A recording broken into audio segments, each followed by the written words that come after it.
Hey everybody, welcome back to Billions. And this is behind the scenes of $1 billion brokerage. And as a reminder, I'm Jeff Beggins, one of your hosts, sitting here with my brother. Greg Beggins, another host. And our brother from another mother, Mr. Mike Puma, who is a partner with us in one of our companies and our chief marketing officer. And we've got a lot of good input and ideas for you guys today, because background, what are we? We own several real estate companies in Florida, and we've got about 650 agents, about over $1 billion a year in the last few years in sales, and consistently doing that.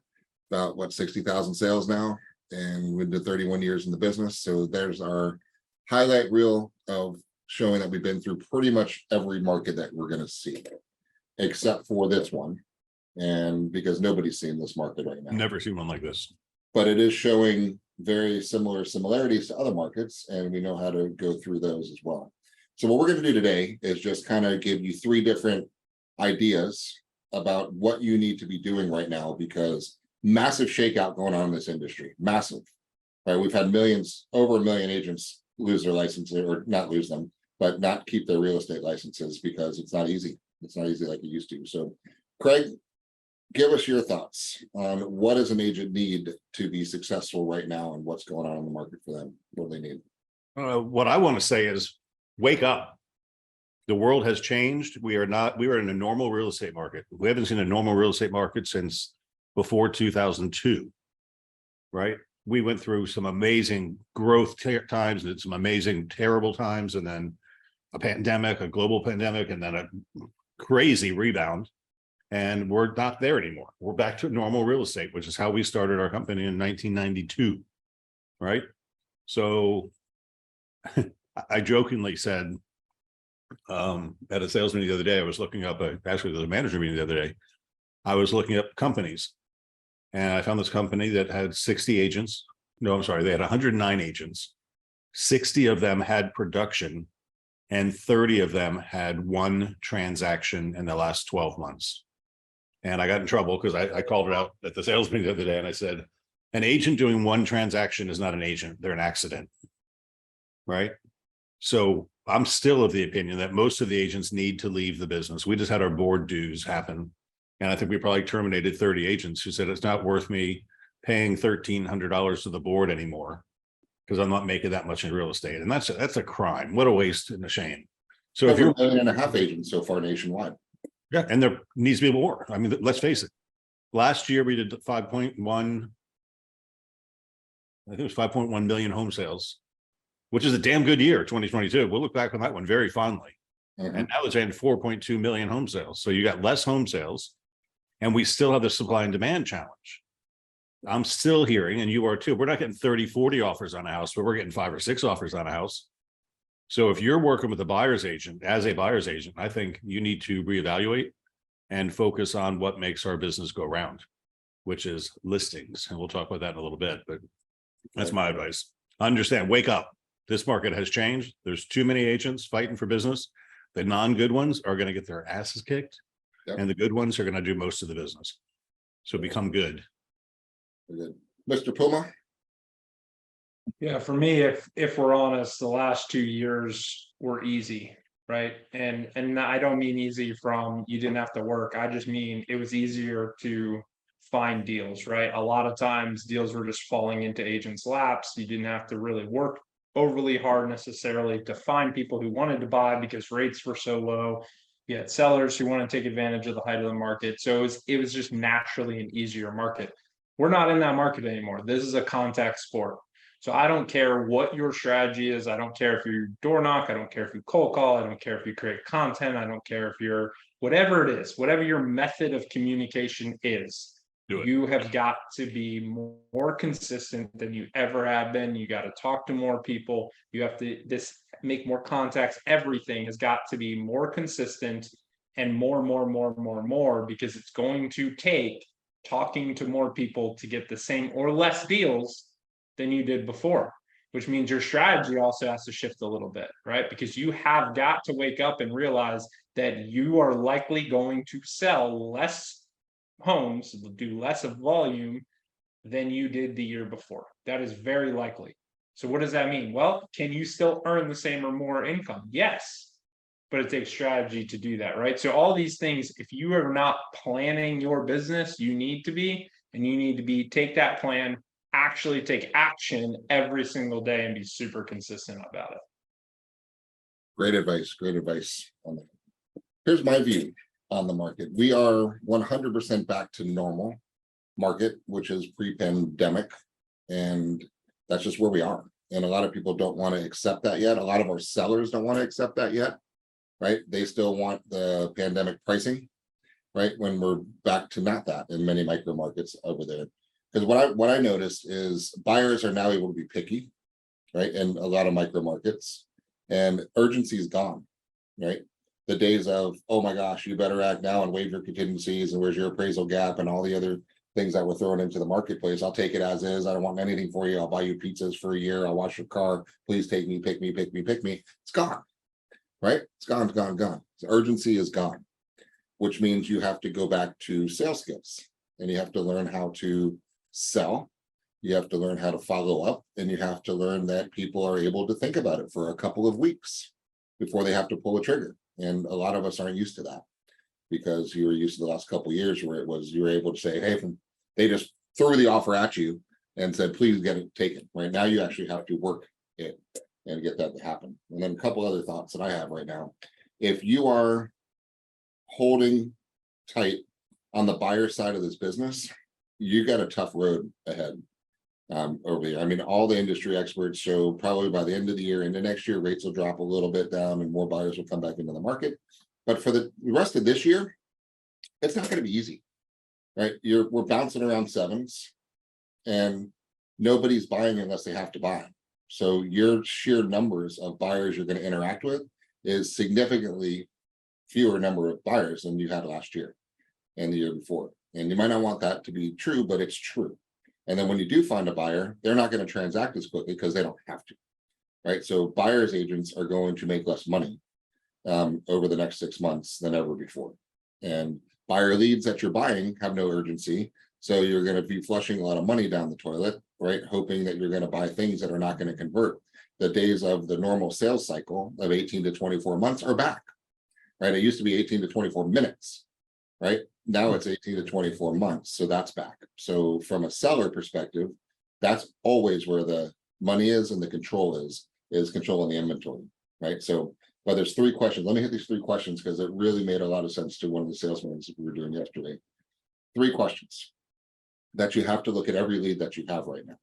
And if they don't answer yes, they're not real, right? So we always joke around here, you've got buyers and you have lookers. Now, they're virtually identical. You line a buyer up next to a looker, you can't tell the difference because they both say the same things, right? I want to go look at a house. They both have a pre-qual letter, right? And they both want to drive around in your car and look at houses, right? So, and you get excited about both of them, except the difference between the looker and the buyer are 3 simple questions, right? Number 1, do you have to buy a house? Have to. Have to. Okay, have to. And that's a simple yes or no question, right? You either do or you don't, and neither one's okay. Yes, Right. I'm moving from Dallas to Tampa. I need to buy a house to live in. Because my job starts on September 15th. Hmm. Right. So number 1, do you have to buy? Number 2, do you know where you want to live? Right. And what are the options to that one? Yes, I really want to be in the Shady Hill subdivision because it's close to my school and I love the A-rated school district, and that's where I want to be. That's where I'm going to live, period.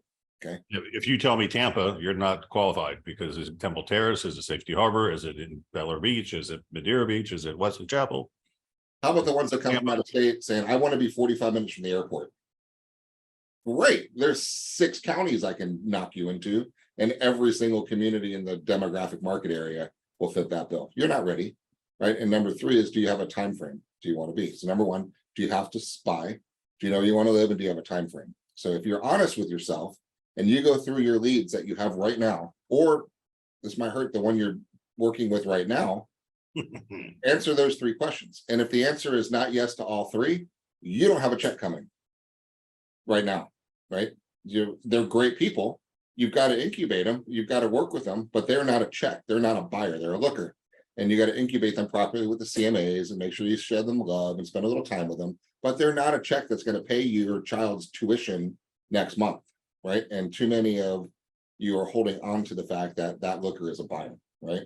And then the flip side from a seller is, do you have to sell this property? Not I want to, if I can get that price that was a year and a half ago price, I'd sell, right? There's a lot of sellers on the market that are just conditional sellers. If I get a stupid price, I'd sell. That's not a real seller, guys. The real seller is on the flip side. I have to be in Dallas for a job transfer in 60 days. I have to sell my house, right? Have to sell. Do you know where you're moving to? And do you have a time frame to be there? Very similar, right? And if you don't have the answer of yes to all three of those questions, you don't have a seller. You have a thinker, right? Thinker, seller is identical except for those three questions. So be honest with yourself about your pipeline and what you actually have right now, because they might just be, you might have a big crock pot full of people that are not ready yet. And then you're not going to have a check. So the natural answer is you're going to have to consistently, what Mike was just talking about and what Craig was just talking about, talk to more people until you find somebody that says yes to those three questions. Because if not, you're going to be one of the agents that don't have deals. I want to add to that. I think in light of the market conditions that we're seeing now, the presentation skills have to get better too. Yes. Because fewer buyers, they're not just going to take anybody to be their buyer's agent because they need skill, care, and diligence. And if you don't demonstrate in a presentation that you're going to get that, they're not going to pick you, because there's a lot of agents out there fighting for the same buyer pool. And conversely, on the seller side, same thing. The sellers need representation, professional guidance. And it's not just, oh, well, Betsy got a real estate license last week, let's give her the listing because it's going to sell fast anyway. That's right. So the presentation skills, I think, are going to have to be very much enhanced for the rest of this year and next, for sure. I'm going to add insult to injury on that one, because you're not even going to get a chance to present unless you have sales skills. Yeah. Right. Because if they don't know you, like you, and trust you, you're not getting to their living room. Period. End of story. Right. And if you can't identify, are they DISC personalities? Are they operating from a visual, auditory, kinesthetic representational system? Are you using the skill sets to understand how to communicate with them? Vocabulary, tempo, rate of speech, all the other things that go into true sales skills to actually build that connection. They're never going to let you come in, because there are literally in every one of your markets, probably 15, 20,000 other options for them to choose. Literally, no joke. Other people that could do the exact same thing you could do, list their home or open up a door with your lockbox key, right?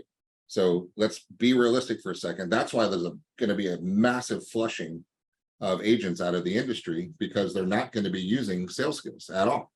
They're going to be using it's my uncle, right? And I think he's going to be doing something with me on there. So sales skills are going to be important to do this. If you don't have the sales skills, you're not going to be able to get into a presentation living room, and therefore you're not going to have any deals, and therefore you're going to be broke, right? So I think it goes back into reintroducing sales into the real estate industry, and that's who's going to make it through this next 6 months. Is not going to be easy, guys. It's going to be probably the toughest that we've seen in years, right? In any recent history, because of the fact that people aren't buying, that don't have to buy. And then you're not selling because you don't want to be a buyer right now. So there's a lot of sidelines sitting right now, and it just, I don't doubt them, right? It's not a bad idea to sit on the sidelines right now, unless you have to move, right? And let's talk about have to moves, Craig. What do you think? What is going on? Who are the people that have to sell their house right now and have to buy? Because the only have tos are going tos right now. So let's talk about that for a minute. Well, we always laugh about the 3 Ds: death, debt, and divorce. Somebody lost their job and they can't afford their mortgage anymore. They're not going to be a foreclosure, but they need to sell that house. They'll have to become a renter somehow, right? But even that's a shitty situation, because the rents are more expensive now than most of the mortgages. Yeah. So you're dealing with some really hard pressed people.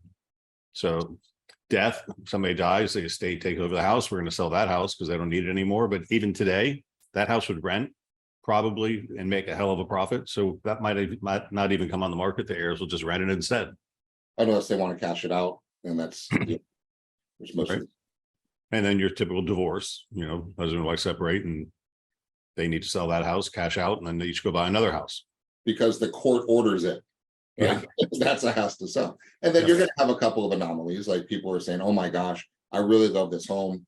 I think we should do it because it's a better lifestyle choice for our family. And we're willing to suck up a couple hundred extra bucks a month for the meantime, and we'll still do it. So some of that is going to happen. But it used to be, let's just do it. That's part of the sales skills part. We've got to present the options, right? We did this whole course called the Velocity of Money with the loan officer guy. And, the sales portion of that is we have a lot of homeowners in our areas that are sitting on buried equity in their home. That cash is just sitting there doing nothing. So if you can, what we call empower, educate, and encourage them by making them aware of what their equity is, and then show them, empower, educate them what their equity can do for them, like buying investment property. And, a lot of people have $200,000, $300,000, $400,000, $500,000 in equity in their house or more. If they could take a line of credit, like 250 grand, put $200,000 down on a $400,000 house, have a mortgage payment of $1,200, $1,300 with a rent for $2,600. That's a nice little profit every month of $1,200, $1,400. Are you a salesperson? Are you educating the public on what they can do with their buried equity that they don't think about? If you're watching this, you're generally a real estate agent looking at this. So we think about real estate all the time. But Joe, whatever, school principal, he doesn't go home and look at the equity of his house every day. His house is where he lives, is where he raises his children, what he does. Well, it's worse than that because the news is telling him that the market's dead. It's the rates are higher than ever. The market's down and it's terrible. So that's all he needs to disconnect from even the idea of real estate right now, right? It's just not, the herd mentality is into not buying right now, which is fine, right? But it's not fine when you're smart enough to let your clients know about the benefits of actually doing it. Now, when the herd's not doing it is the time to actually do it, right? So that's, but to Craig's point, if you can't work into the sales skills of saying, wait a second, here's your equity update. By the way, do you know there's 320 grand trapped in your backyard, right? What would you do with that? Because let's talk. Because you could take that cash and you could downsize and pay it off and live mortgage free forever, or you can upsize into a better neighborhood with your payments about where they are right now, and you're not competing with 20 people. You can actually get concessions, rate buy downs, and let's do adjustable rate finances, get some longer AM terms. There's all kinds of different things you can do, right? But that requires us to empower, educate, and encourage the people, and that goes back to the sales skills. Well, I'm going to talk about this example just for a minute. So Velocity of Money, it's a patented trademark thing from a friend of ours who does is a loan officer. And we took our agents through this course. And the course, the premise of the course is the leader guy, Frank Dibbold is his name. He wants to help 10,000 people become real estate millionaires.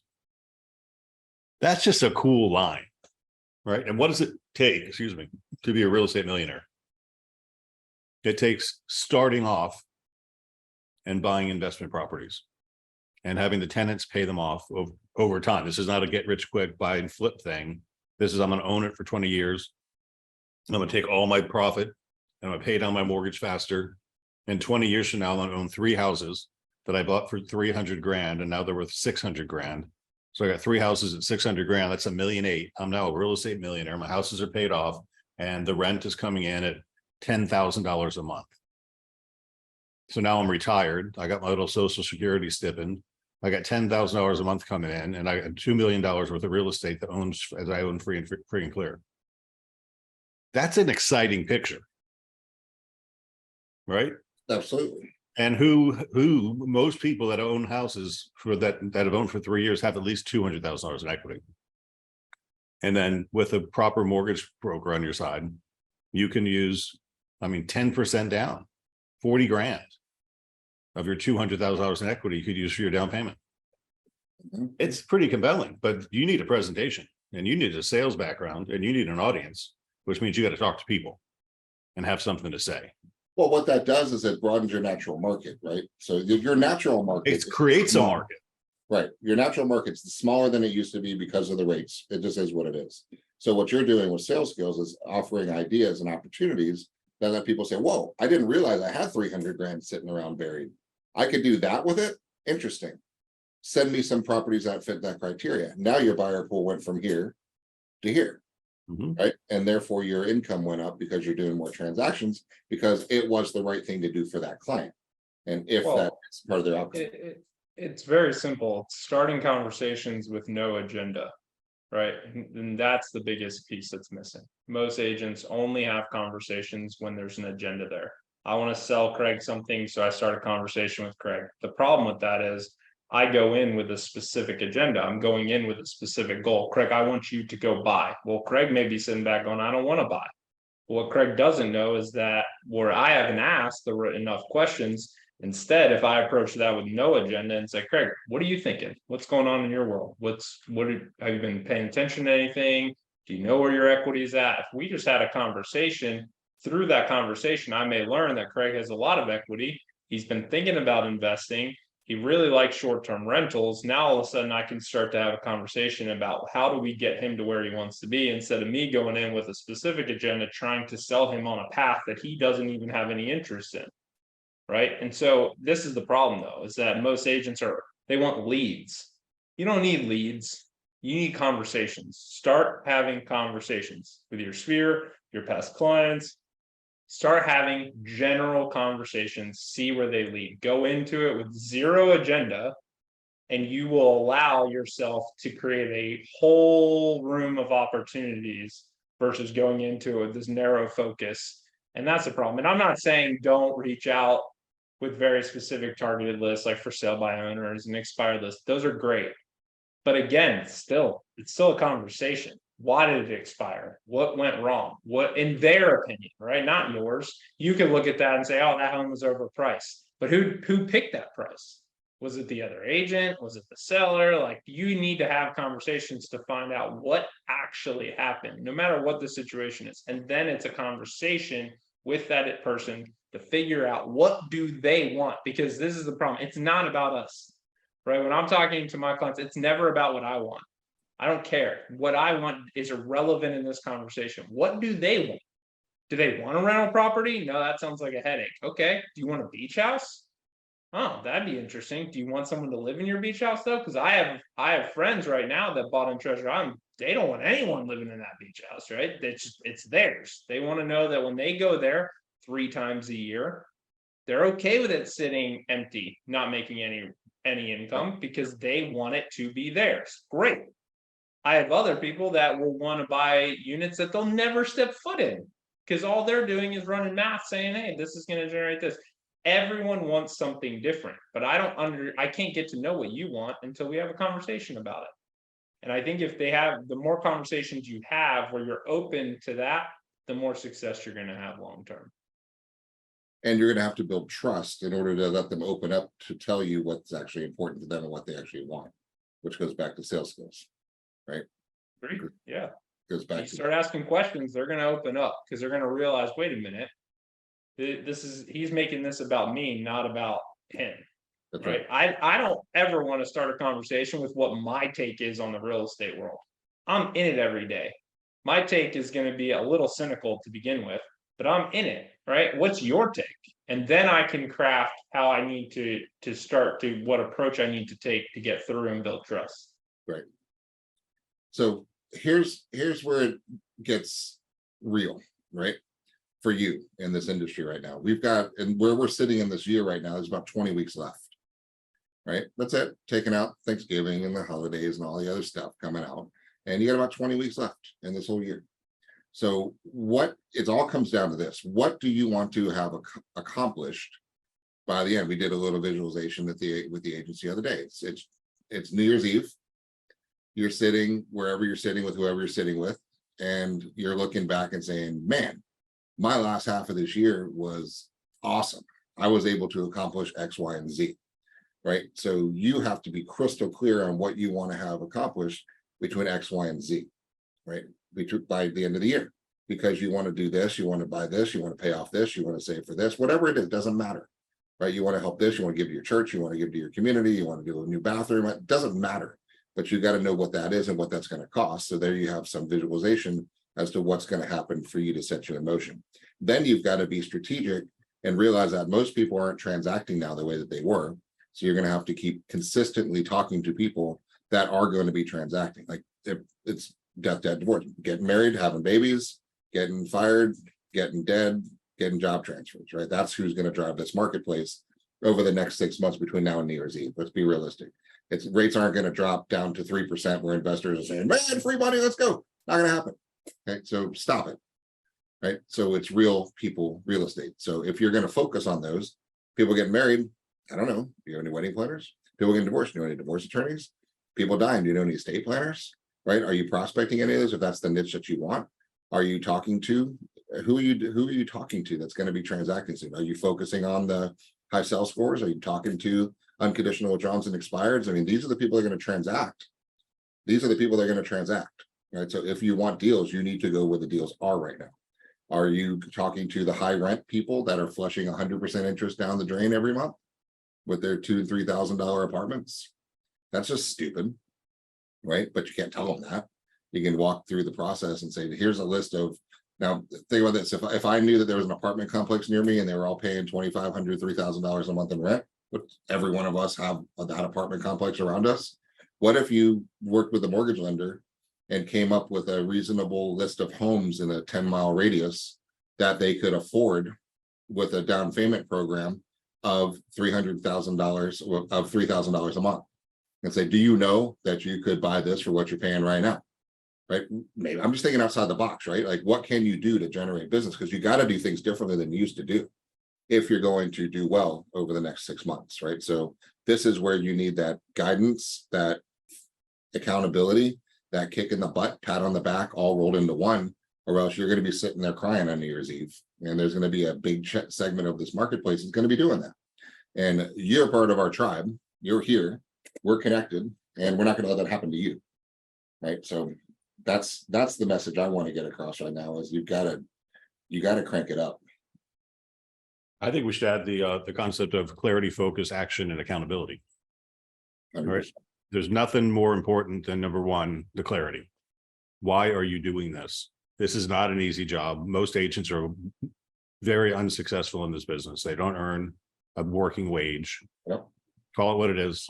So get clear on what you want and then focus on some activities that you can perfect and get really good at, whether it's geographic farming or it's for sale owners or high sales scores or absentee owners or all the things you just said, right? That's the focus.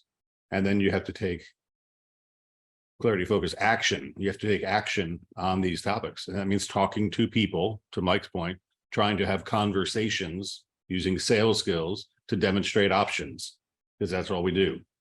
And then the last part is accountability. Who are you responsible to?